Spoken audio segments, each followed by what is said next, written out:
Morning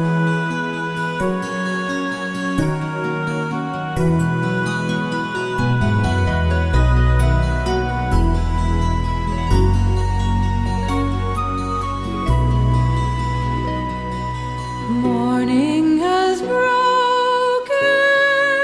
like the first morning. Blackbird has spoken like the first bird. Praise for the singing, praise for the morning, praise for them springing fresh from the world. Sweet the rain's new fall, sunlit from heaven, like the first dew fall on the first grass. Praise for the sweetness.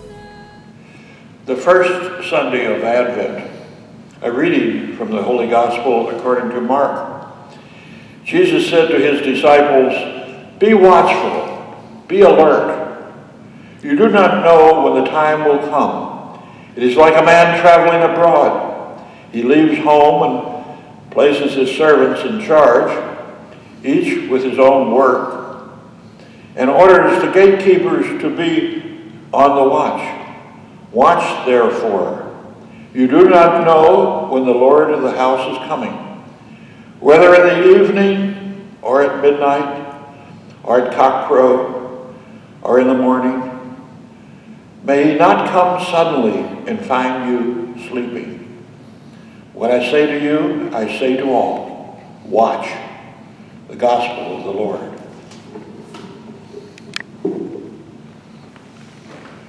As we say, the first Sunday of Advent is the beginning of the church year. Though it's late November, it is really a time when we begin to start another church year. And we use the Gospel of St. Mark as the primary one during this period, with additions from St. John, because his is so short. The feast that we have will be that of Christmas coming. And therefore Advent prepares for it, a preparation. It's not a celebration as such because, well, it involves us preparing ourselves, and that's serious business, but there's joy involved because we know in the long run that good will come. And in this time of pandemic, it is all the more necessary that we find opportunities available to us, and those that are ones that will give us a chance to celebrate the little things that we have in our lives, and also to prepare for a Christmas event which is different, as was Thanksgiving, from that of the world around us, when we used to gather in families from distant places coming together.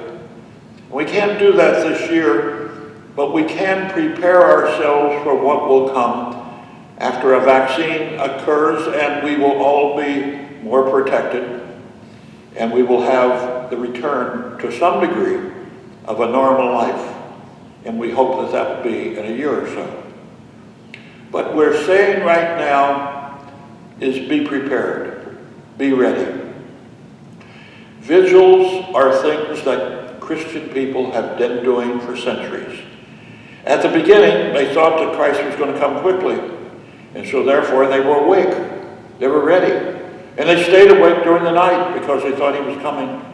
But gradually they saw that there was also references to the kingdom coming over a long period of time, and therefore that had to be balanced against when they expected him to come at a given time. And then we all face the fact that when we die, it is a coming then too.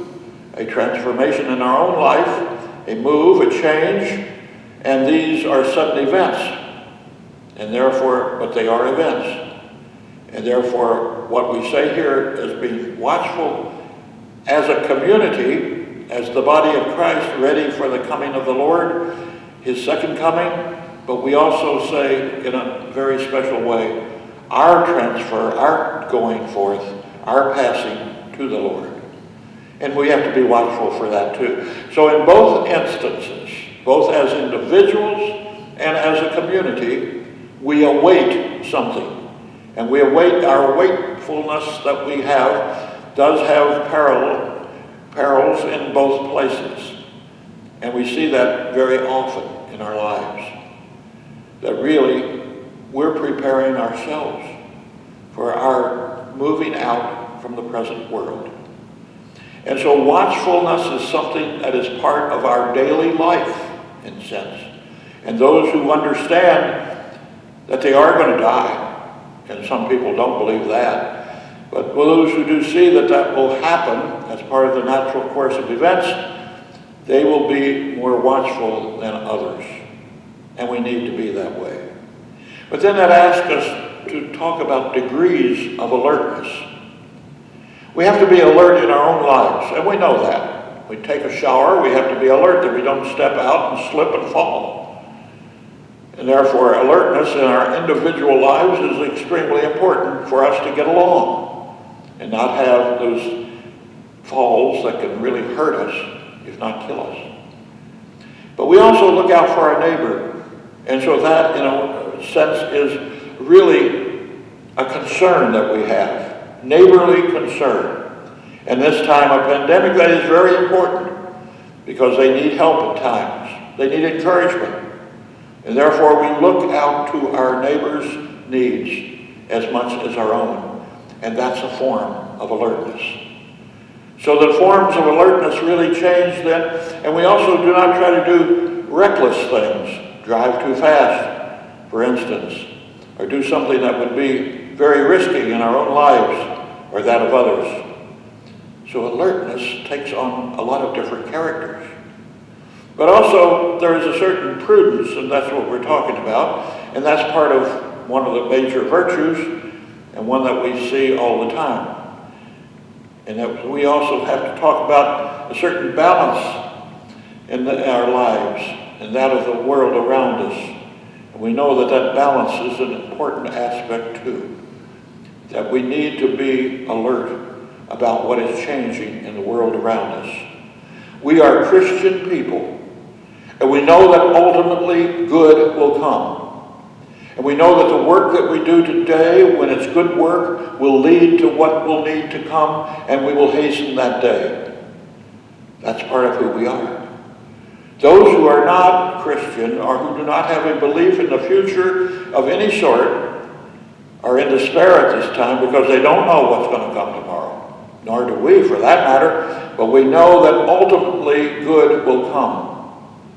And that's a faith that we have that brings us forward to the future. But for those who do not have that, there is a great difference. And they do not see what could come, and they despair at times, or become terribly discouraged, and a large portion of our population suffers from this at different times right now. And we should think of that. Our alertness is for those around us who have a very difficult time.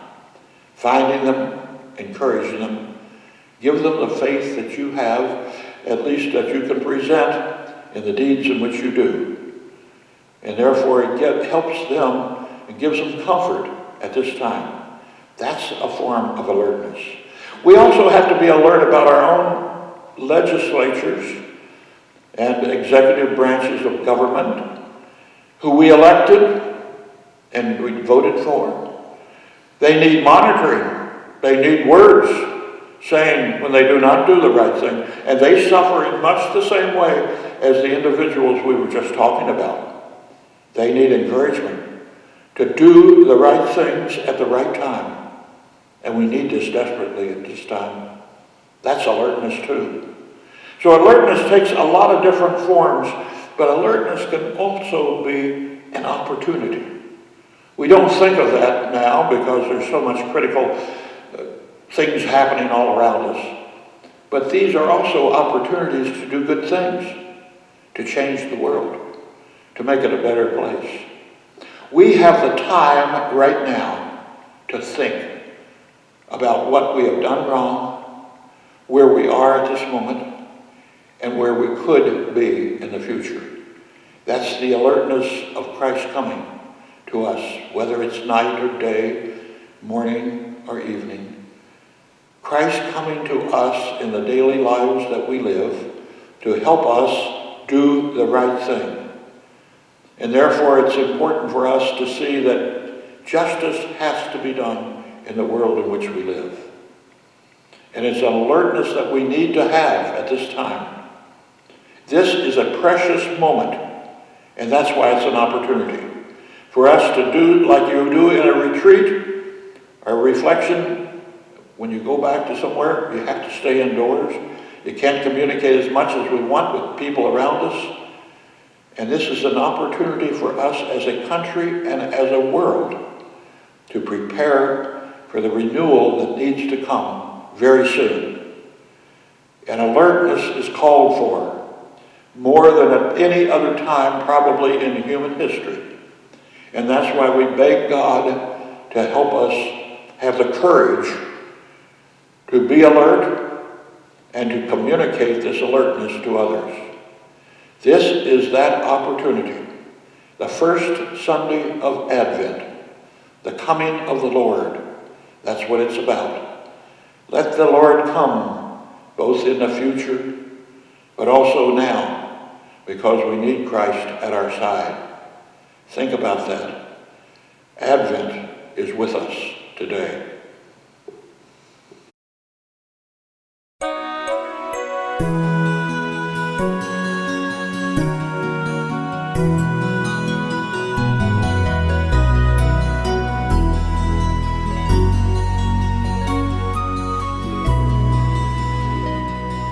Morning has broken like the first morning. Blackbird has spoken like the first bird.